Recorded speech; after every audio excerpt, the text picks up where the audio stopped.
yawa ne mashin goyin ne tafiya ne mana. to da Allah ka fanya za ka ni A'a, Enugu Enugu.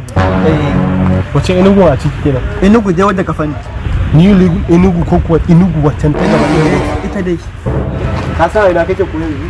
waye kuwa A ina kake? Abuja Kuma daga Abuja ne za a dauke ka kai. a to ba Allah nawa nake ko je zuwa na wuri biya za a kai ni ko kuwa Za ka je ko? ban ji Za ka je. ban ji Hau musu. To lafiya na.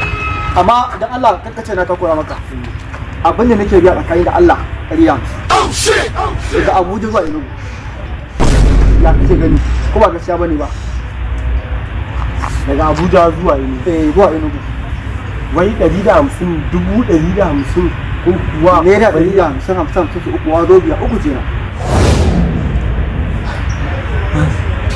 to shi kenan. Za dai ka ji. dan ji Hau musu. an gama yawa sannan da Allah kakkace na ka kora maka idan mun da Allah mu biya ta Lagos zan bani cajin wayata daga ta akwai da zamu shiga daga na Enugu Ta Lagos za mu biya. Ok, ba ma shortcut za mu ba. Za mu ba sai ma mun bi ta cikin garin Lagos. Yawwa, ta Lagos. Sai ka bayar da ranka. yawa ma ta cikin caji Ba da ba. Ba mu je. Yawwa.